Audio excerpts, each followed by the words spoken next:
The morning of April 15, 1943, over occupied Belgium. At 25,000 feet, Captain Werner Schroer of Jagdgeschwader 26 tightened his grip on the control column of his Focke-Wulf 190 and squinted through his canopy at the approaching formation. What he saw made him blink twice, then reach for his radio transmitter with something close to disbelief in his voice. "Die Amerikaner fliegen, Fässer," he called out to his wingmen. The Americans are flying barrels. They were enormous.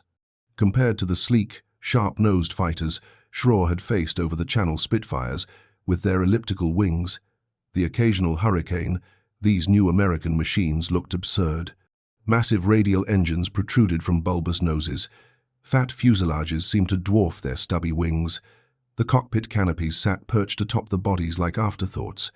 These were Republic P-47 Thunderbolts, and to experienced German pilots who had spent years perfecting the art of aerial combat in nimble, lightweight fighters, they appeared to be engineering mistakes.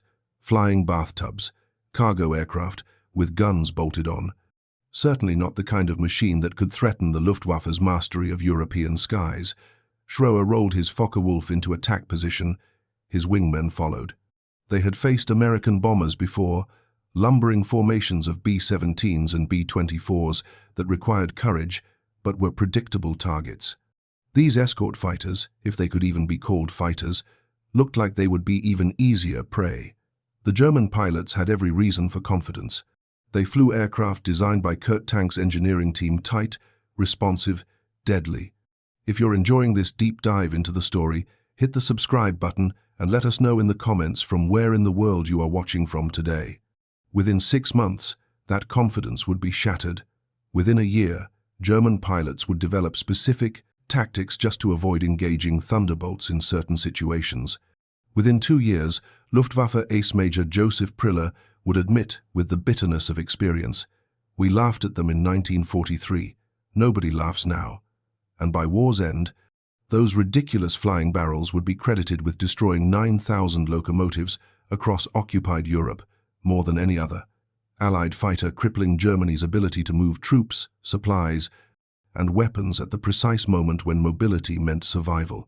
This is the story of how the heaviest single-engine fighter ever built became the most effective ground attack aircraft of the European theater, how German laughter turned to fear, how an aircraft designed for high-altitude interception found its true calling at treetop level, hunting locomotives through river valleys and mountain passes, and how the very characteristics that made Luftwaffe pilots mock the P-47, its enormous weight, its massive engine, its sheer, physical bulk became the exact qualities that made it unstoppable. The question was simple. How did an aircraft that looked wrong, that violated every assumption about fighter design, that seemed too heavy and too slow to survive modern air combat, become the weapon that destroyed Germany's transportation infrastructure and helped strangle the Wehrmacht's ability to wage war? The answer begins not with the P-47 itself, but with the world into which it was born, and the assumptions both sides held about what made a fighter aircraft effective. By the spring of 1943, when the first Thunderbolts arrived in England to join the 8th Air Force, the rules of aerial combat seemed well established. 5 years of war had taught definitive lessons. Speed mattered, but maneuverability mattered more. A fighter should be light, responsive, capable of tight turns at medium altitude, where most dogfights occurred. The Supermarine Spitfire embodied these principles, weighing just over 6,000 pounds empty, with graceful elliptical wings that could turn inside anything Germany flew. The Messerschmitt Bf 109 represented German thinking along similar lines, a lightweight design, optimized for rate of climb and instantaneous turn performance. These doctrines had been written in blood over the skies of Britain during 1940 and 1941. Fighter Command had learned that a pilot's survival depended on his ability to outturn his opponent, to bring guns to bear in the chaotic swirl of a turning fight, to climb quickly back to altitude after each engagement. The Luftwaffe had learned the same lessons, adding their own refinements based on combat over Poland, France, and Russia. Both air forces had arrived at a consensus. The ideal fighter was a nimble, relatively light aircraft with an emphasis on handling qualities and rate of climb at combat altitudes between 10,000 and 20,000 feet. Then the Americans showed up with something completely different. The P-47 Thunderbolt weighed 10,000 pounds empty.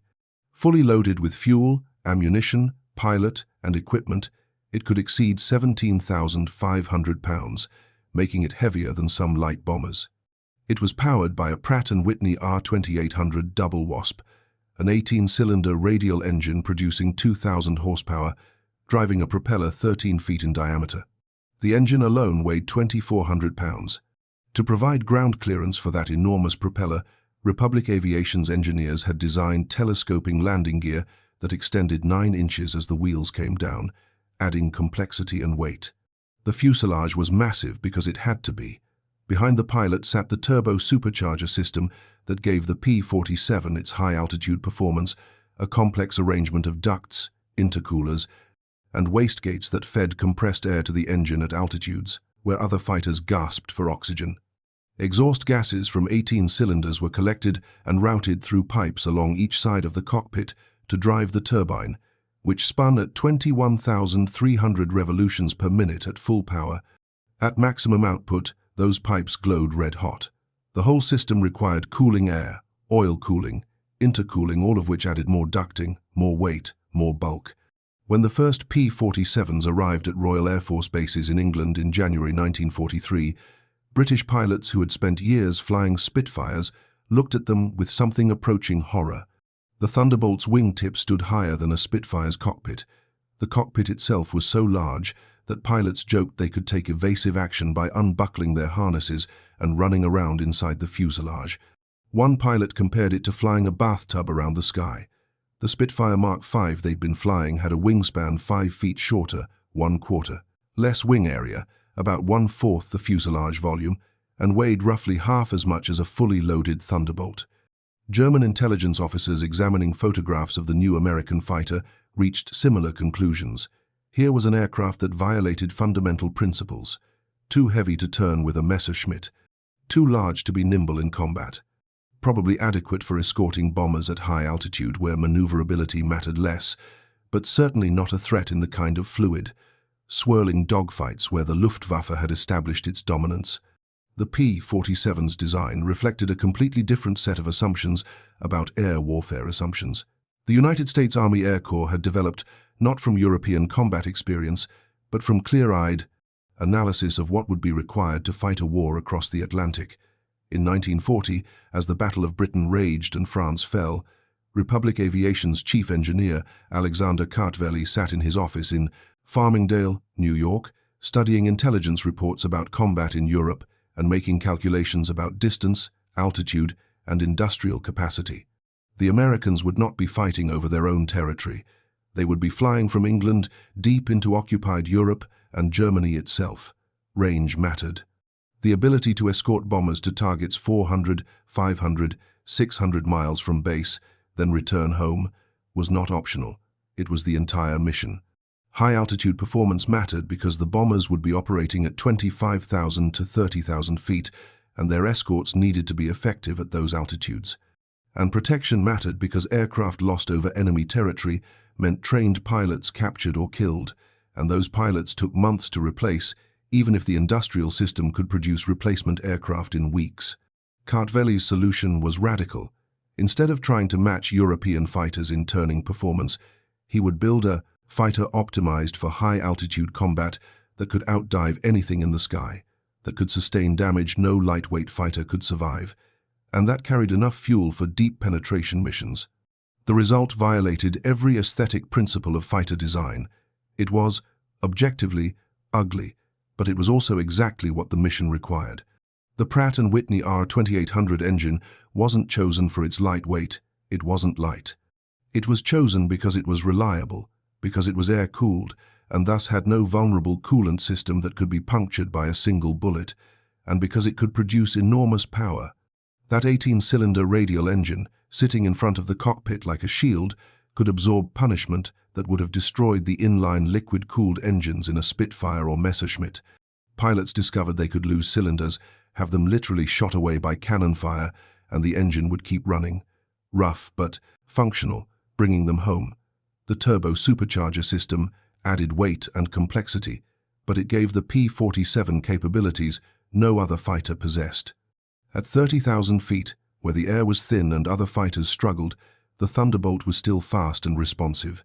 The supercharger compressed the thin air, feeding the engine the oxygen it needed to maintain power at altitude. This meant that in the high-altitude bomber escort role, the P-47 could outperform anything the Luftwaffe sent up to intercept. And if a German fighter got on a Thunderbolt's tail, the American pilot had an option no one else possessed.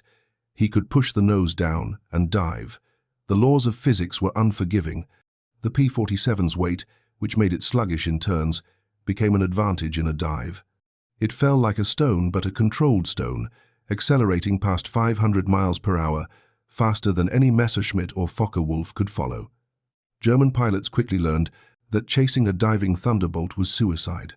Their lighter fighters would either tear themselves apart trying to match the acceleration, or they would simply be left behind as the American pilot built up speed, leveled out at lower altitude, and escaped before they could catch up. The very characteristic that looked like a weakness, all that weight became a tactical advantage that German pilots learned to respect and fear. But in April 1943, as Werner Schroer and his wingmen closed on those first formations of Thunderbolts over Belgium, none of this was yet understood. The German pilots saw only what looked wrong: the bulk, the weight, the graceless lines. They had no way of knowing they were looking at an aircraft that would rewrite the rules of aerial warfare in ways they couldn't yet imagine. The 4th Fighter Group took their Thunderbolts into combat for the first time on March 10, 1943. The mission was a fighter sweep over France, a simple patrol designed to familiarize pilots with their new aircraft and probe German reactions. It was a disaster. Radio malfunctions left pilots unable to communicate.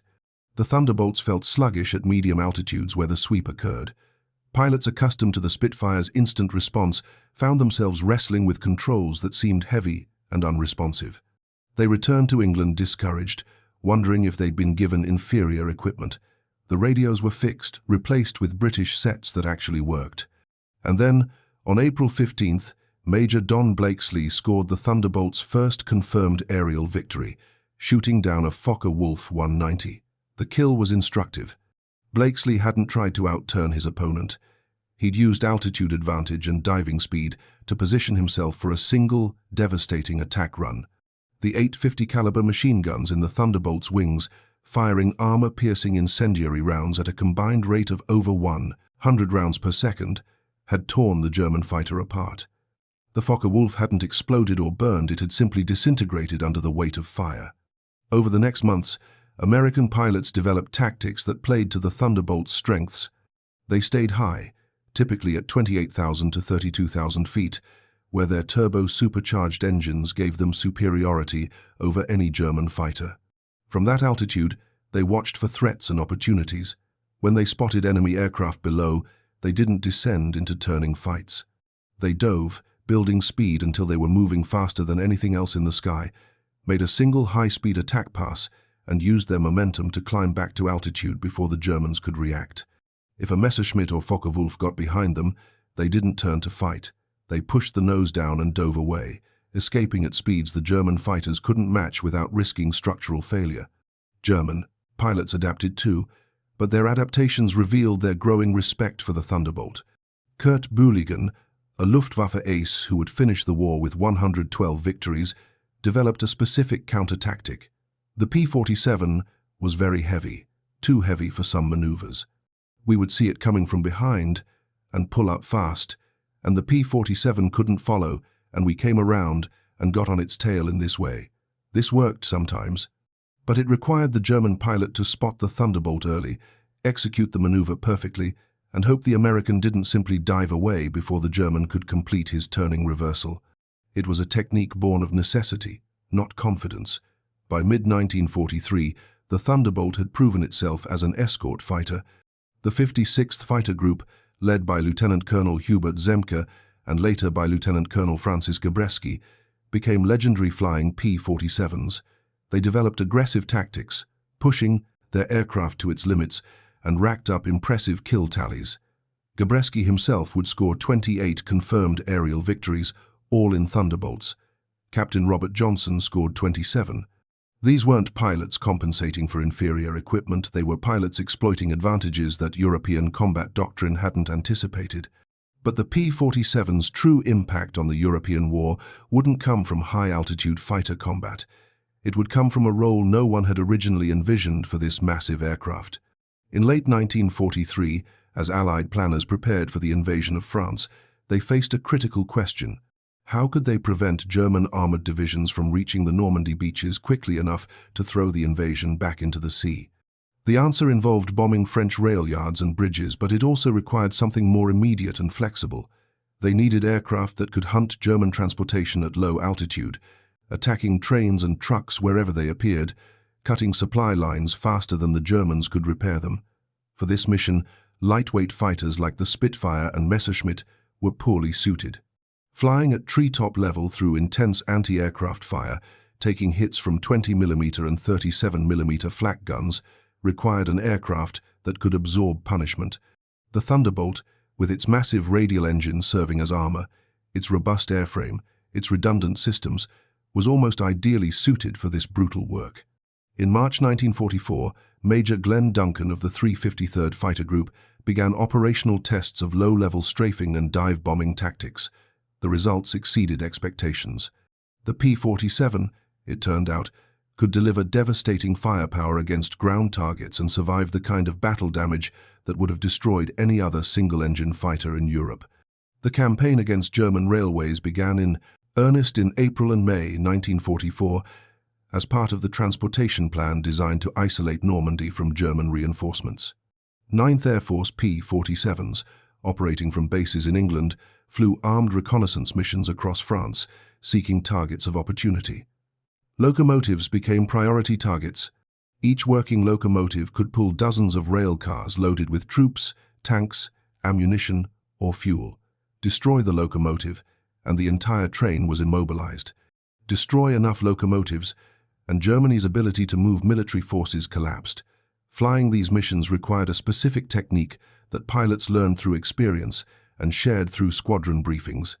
Captain Jim Ashford of the 362nd Fighter Group explained the method. You want to be fairly low, so your angle of dive on the train is quite low. You don't want to come down at a 45-degree angle, because that means you have to start pulling out earlier so you don't smash into the train and you have less time to shoot. The ideal attack profile involved approaching at about 2,000 feet, identifying the locomotive, which in steam engines meant spotting the tender car filled with coal or water, and then descending to 300 to 500 feet for the gun run, aiming directly at the boiler. The 850 caliber machine guns could fire two types of ammunition, loaded in alternating belts, standard ball ammunition and armor-piercing incendiary rounds. Against a locomotive boiler filled with superheated steam at high pressure, the effect was catastrophic. Armor-piercing rounds would penetrate the boiler casing, releasing steam in explosive bursts that often killed the crew instantly and rendered the locomotive irreparable without return to a major workshop. The incendiary component would ignite coal, wooden components, and sometimes ammunition if the train was carrying military supplies. A 2-second burst from all 8 guns, about 160 rounds, was usually sufficient to destroy a locomotive completely, but German defenders adapted quickly. Initially, trains ran during daylight with minimal protection. After P-47s began their campaign, the Germans added anti-aircraft cars to trains' flat cars mounting 20mm or 37mm automatic cannons, positioned at the front, middle, and rear of important military trains. These flak cars were manned by experienced gunners who learned to watch the skies and open fire the moment an aircraft appeared. The tracers from a 37mm gun traveled at nearly 3,000 feet per second and could reach a Thunderbolt at low altitude in under half a second. Pilots attacking trains flew through curtains of fire, taking hits with every attack run. Colonel Leo Moon, commanding officer of the 404th Fighter Group, experienced this firsthand on March 12, 1945. His after-action report described the incident. I first saw a train with a number of cars on it and fired my 4 rockets into it, damaging the locomotive and setting 2 tank cars on fire. Then I saw a plume of smoke some distance away and fired my guns at the base of it.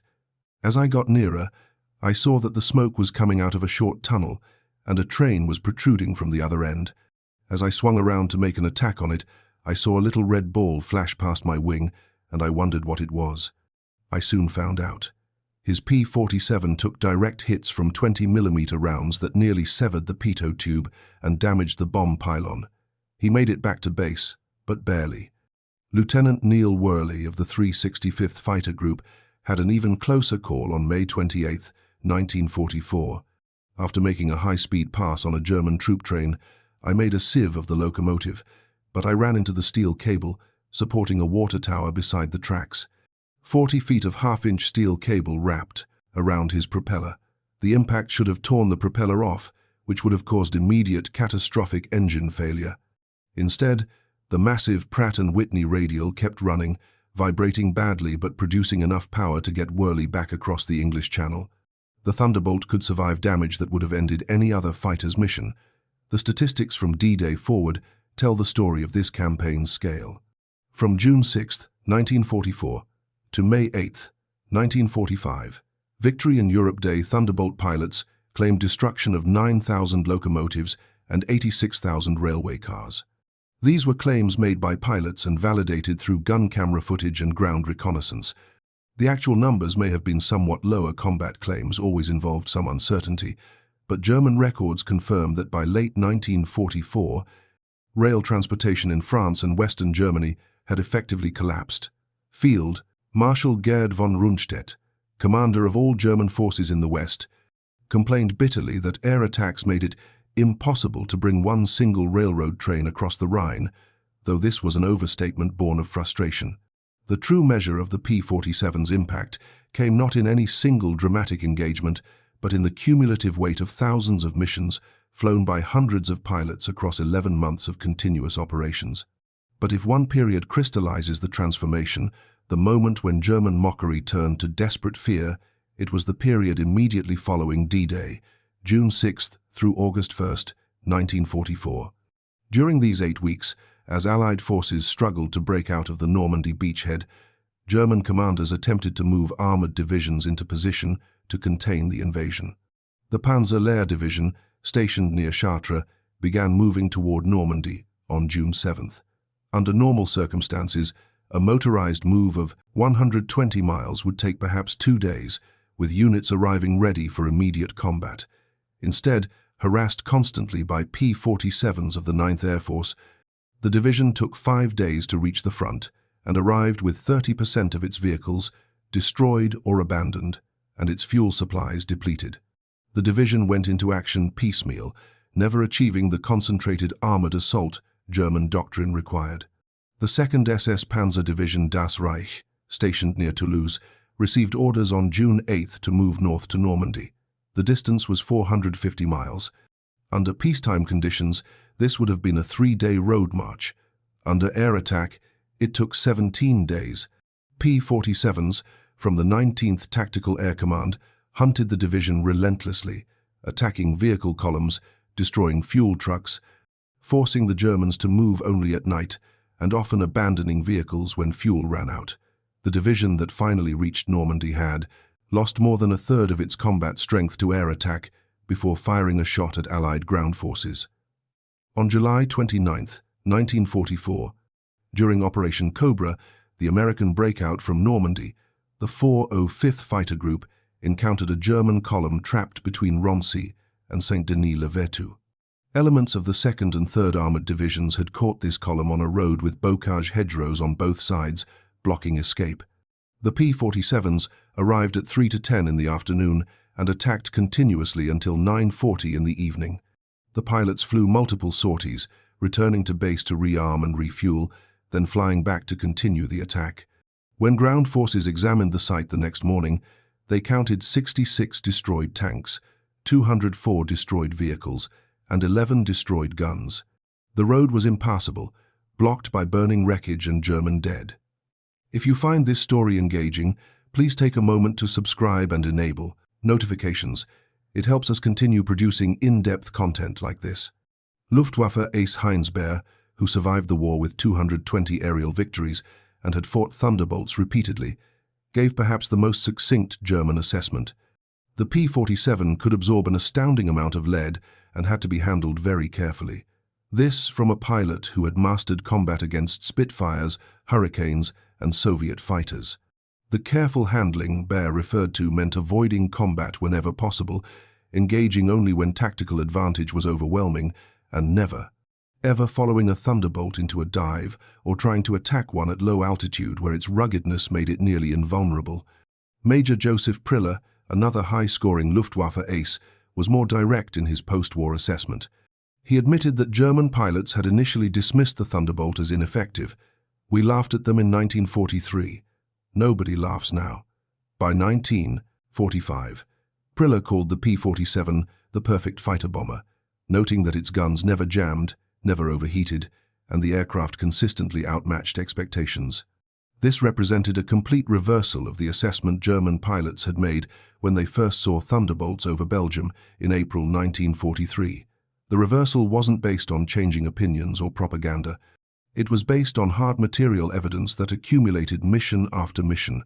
German soldiers on the ground learned to fear the sound of Pratt & Whitney radial engines at low altitude. That distinctive rumble meant incoming fire from 850 caliber guns that could shred trucks, light tanks, and infantry positions. It meant bombs and rockets that could destroy bridges and ammunition dumps, and it meant an aircraft that would keep attacking even after taking damage that should have brought it down, flying on while trailing smoke, with cylinders shot away, with control surfaces damaged, pressing the attack and then somehow making it back across Allied lines to safety. The numbers tell a story that transcends individual combat accounts. Between D-Day and Victory in Europe Day, P-47 Thunderbolts flew more than 546,000 combat sorties. They claimed 3,752 enemy aircraft destroyed in aerial combat, more than any other Allied fighter type in Europe. But those air-to-air victories, impressive as they were, represented only a fraction of the Thunderbolt's impact. The ground attack statistics revealed the aircraft's true role in defeating Germany. 9,000 locomotives destroyed or damaged beyond repair. 86,000 railway cars rendered useless. 6,000 armored fighting vehicles, tanks, self-propelled guns, armored personnel carriers knocked out before they could reach the battlefield. 68,000 trucks destroyed, each one representing not just lost transportation, but lost cargo, ammunition that never reached the front, fuel that never powered an attack, food that never fed defending troops, medical supplies that never treated wounded soldiers. These weren't exaggerated propaganda figures. They were conservative estimates based on gun camera footage, pilot reports cross-checked against squadron intelligence officers, and post-war German transportation records that confirmed the systematic destruction of their logistics network. The Thunderbolt also dropped 132,000 tons of bombs during the war, more than twice the tonnage dropped by any other Allied fighter type. These weren't precision strategic bombs dropped from high altitude. These were close air support missions, fighter bombers diving on bridges, rail yards, ammunition depots, troop concentrations. 500-pound bombs delivered from 1,500 feet, skipped into tunnel entrances to trap trains inside. 1,000-pound bombs dropped on concrete bridges that required multiple hits to collapse. High-velocity aircraft, rockets, 5-inch unguided projectiles nicknamed Holy Moses, fired at armored vehicles from angles that conventional anti-tank guns couldn't achieve. The cost was substantial. 3,499 P-47's were lost to all causes in combat. Many were victims of ground fire, the occupational hazard of low-altitude attack missions where every German soldier with a rifle could potentially hit an attacking aircraft. But the loss rate of 0.7%, 7 aircraft lost per 1,000 sorties, was the lowest of any Allied fighter in Europe. Thunderbolt pilots had better odds of surviving their combat tours than pilots flying any other fighter type. This wasn't luck, it was engineering. The aircraft brought damaged planes and wounded pilots home when other fighters would have gone down. Lieutenant Robert Bruhl, flying from K-29 airfield in Belgium in January 1945, described the close air support missions that became routine during the final months of the war. You would have an army guy in a Sherman tank talking to you on the radio. When you appeared overhead, he would say something like, "We need you to bomb the German tank hiding behind the little farmhouse with the red roof." The problem for us, overhead in our Thunderbolts, was that we could see dozens of farmhouses with red roofs. The solution was to fly lower, identify the target precisely, and deliver ordnance with accuracy that required coming within range of every German weapon in the area. The Thunderbolts' ruggedness made this sustainable. Other fighters couldn't absorb the damage and keep flying. First Lieutenant Leslie Bowes, of the 358th Fighter Group, flew 107 combat missions and walked away from 4 wrecked Thunderbolts, each one damaged badly enough to be written off, but intact enough to land or crash land without killing the pilot. His assessment captured what pilots came to understand about their aircraft. This plane deserves greater recognition. The P-47 was one of the most important factors in winning the air war over Europe, yet it has never received the credit it deserves. The sleeker P-51 Mustang got the publicity, the romantic image, the post-war glory. The Thunderbolt did the brutal, unglamorous work that actually defeated German military power. By April 1945, as Allied armies closed in on Germany from east and west, German rail transportation had effectively ceased to function. What locomotives remained operational had no fuel. What fuel remained available couldn't be transported because the rail lines were cut. German armies couldn't maneuver, couldn't concentrate for counterattacks, couldn't retreat in good order. They were fixed in place, supplied by horse-drawn wagons when they were supplied at all, and defeated piecemeal by Allied forces that retained complete mobility and unlimited air support. The irony of the P-47's success lay in how completely it validated a design philosophy that looked wrong to everyone who first encountered it. European air combat doctrine, refined through years of experience, emphasized lightweight, nimble fighters, optimized for turning combat at medium altitude. The Thunderbolt was heavy, relatively unmaneuverable, and optimized for high altitude and diving attacks. It violated the conventional wisdom, and it worked better than anyone expected. Alexander Kartveli, the engineer who designed the Thunderbolt, never claimed to have created an aesthetic masterpiece. He claimed to have solved a specific problem: how to build a fighter that could escort bombers deep into Germany, fight effectively at altitudes above 25,000 feet, and survive the combat damage inevitable in hundreds of missions over enemy territory. The solution required accepting trade-offs that European designers rejected. Accept the weight penalty of a large radial engine to gain survivability. Accept reduced maneuverability to gain high-altitude performance. Accept an ungainly appearance to fit the necessary turbo supercharger system inside the fuselage. Every design choice that made the Thunderbolt look wrong was actually correct for the mission it had to perform. The transition from escort fighter to fighter bomber revealed another layer of the design's hidden strengths. When 9th Air Force commanders needed aircraft for ground attack missions in 1944, the obvious choices were light bombers or attack aircraft, purpose-built for that role. Instead, they discovered that the Thunderbolt, designed as a high-altitude interceptor, was better suited for low-altitude ground attack than aircraft specifically designed for that mission. The massive radial engine provided frontal armor no light bomber possessed. The robust airframe could carry bomb loads of 2,500 pounds, matching or exceeding many medium bombers. The 850 caliber machine guns delivered firepower that dedicated attack aircraft couldn't match, and the survivability that made it good for bomber escort made it ideal for the far more dangerous work of attacking ground targets through intense anti-aircraft fire. German military planners, watching their transportation network collapse under Thunderbolt attacks, faced a problem they couldn't solve with tactical adjustments. They could add anti-aircraft guns to trains, and they did. They could move supplies at night, and they did. They could camouflage rail yards and build dummy locomotives to draw attacks away from real targets, and they did.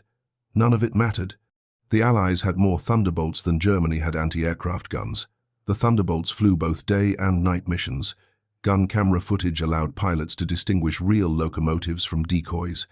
And even when German defenses succeeded in damaging or shooting down attacking aircraft, American industrial production replaced lost Thunderbolts faster than combat consumed them. This revealed the deeper truth about why the Thunderbolt succeeded. It wasn't just a well-designed aircraft. It was the product of an industrial system that could produce 15,683 Thunderbolts during the war, more than one aircraft per day, every day, from 1941 through 1945. It was supported by a logistics network that could ship those aircraft across the Atlantic, maintain them in field conditions in England and France, supply them with fuel and ammunition, and replace losses fast enough that operational squadrons always had aircraft available. Germany couldn't compete with this. They couldn't build enough fighters to counter Allied air superiority. They couldn't produce enough anti-aircraft guns to protect their rail network. They couldn't manufacture enough locomotives to replace those destroyed. The material imbalance was decisive. Lieutenant Colonel Francis Gabreski, the top-scoring American ace in Europe with 28 victories all scored in Thunderbolts, survived the war to reflect on what made the aircraft effective. In post-war interviews, he emphasized the psychological advantage the aircraft's power provided. That added power meant so much. It meant that I could do combat with the enemy over his territory at all altitudes, and I could break off at will. I had more power than he had, and I could corkscrew, go up to altitude, and he couldn't follow me. This was the fundamental advantage American pilots fought with the confidence that they could disengage from any unfavorable tactical situation. German pilots fought knowing they couldn't escape if a Thunderbolt pilot decided to press an attack. That psychological edge accumulated over thousands of engagements until Luftwaffe pilots actively avoided combat with Thunderbolts whenever possible. By May 8, 1945, when Germany surrendered, the grassed P-47 Thunderbolt had been relegated to secondary status in the public imagination. The P-51 Mustang, sleek and photogenic, received credit for winning air superiority over Europe. The B-17 and B-24 heavy bombers were celebrated for the strategic bombing campaign. The Thunderbolt, ugly and utilitarian, was already being phased out of service. By 1947, most had been scrapped or sold to foreign air forces. The jet age had arrived, and piston-engine fighters seemed obsolete regardless of their war records. But the pilots who flew Thunderbolts, and the German soldiers who faced them, never forgot what the aircraft represented. It represented the moment when American industrial power and engineering pragmatism proved superior to European combat experience and traditional design philosophy. It represented a willingness to build what the mission required rather than what looked right or conformed to conventional wisdom, and it represented the brutal effectiveness of air power applied not to abstract strategic targets, but to the concrete logistics that made modern military operations possible. The locomotive destruction campaign demonstrated a principle that would influence air warfare for the rest of the 20th century. Strategic effect could be achieved through systematic interdiction of transportation networks. You didn't need to bomb factories if you could prevent raw materials from reaching those factories and finished products from reaching the front. You didn't need to destroy armies in pitched battles if you could strand those armies without fuel, ammunition, or reinforcements. The Thunderbolt proved this concept with 9,000 destroyed locomotives and 86,000 destroyed railway cars. Every German commander who watched supply trains fail to arrive, who saw armored divisions stalled for lack of fuel, who ordered attacks that couldn't be executed because ammunition hadn't been delivered, every one of them understood that they were being defeated, not primarily by superior tactics or braver soldiers, but by an enemy who controlled the air and used that control to sever the arteries that supplied German military power. The transformation in German pilot attitudes from mockery to fear crystallized the broader transformation in air warfare. In April 1943, experienced Luftwaffe pilots looked at approaching Thunderbolts and saw flying barrels, oversized, ungainly machines that looked like they couldn't possibly be effective fighters. By April 1945, surviving Luftwaffe pilots avoided Thunderbolts whenever possible and spoke with grudging respect about an aircraft that had proven far more dangerous than its appearance suggested. That transformation wasn't based on propaganda or perception. It was based on hundreds of encounters where Thunderbolts dove faster, hit harder, survived more damage, and killed more effectively than anything the Germans flew. The central irony that began this story, that German laughter turned to fear, emerged from a fundamental misunderstanding about what made a fighter effective. Germans assumed that an effective fighter looked like a fighter, maneuvered like a fighter, and fought according to established fighter doctrine. The Thunderbolt looked like a flying bathtub, maneuvered like a truck, and fought using tactics that exploited weight and power rather than agility and grace. It worked anyway. It worked better than lighter, more maneuverable fighters. It worked so well that by war's end, the 9th Air Force's P-47 groups had destroyed more German ground targets than all other Allied fighter types combined. The lesson extended beyond aircraft design. It suggested that in industrial warfare, apparent weaknesses could be strengths if the industrial and tactical systems supporting the weapon were adequate. The Thunderbolt's weight was a weakness in turning combat, but American pilots didn't turn fight, so it didn't matter. The weight was a strength in diving attacks and survivability, which did matter. The aircraft's complexity required sophisticated maintenance, but American logistics could provide that maintenance even in field conditions in France, so the complexity paid dividends in performance. Every characteristic that made the Thunderbolt seem inferior by traditional standards turned out to be appropriate for the actual war being fought. On that April morning in 1943, when Werner Schroer radioed that the Americans were flying barrels, he was objectively correct. They were flying something that looked like barrels, massive, ungainly, absurd. But those barrels could dive at over 500 miles per hour, absorb 20mm cannon hits and keep flying, deliver devastating firepower, and operate effectively from 30,000 feet down to treetop level. Those barrels destroyed 9,000 locomotives, crippled German logistics, and helped strangle the Wehrmacht's ability to wage war. The Germans laughed in 1943. By 1945, they weren't laughing, they were losing. The P-47 Thunderbolt proved that in modern warfare, what matters isn't how a weapon looks or whether it conforms to established doctrine. What matters is whether it accomplishes the mission, survives long enough to accomplish it repeatedly, and can be produced in sufficient quantities to overwhelm the enemy's ability to respond. By those measures, the ugly flying bathtub was one of the most successful fighter aircraft ever built.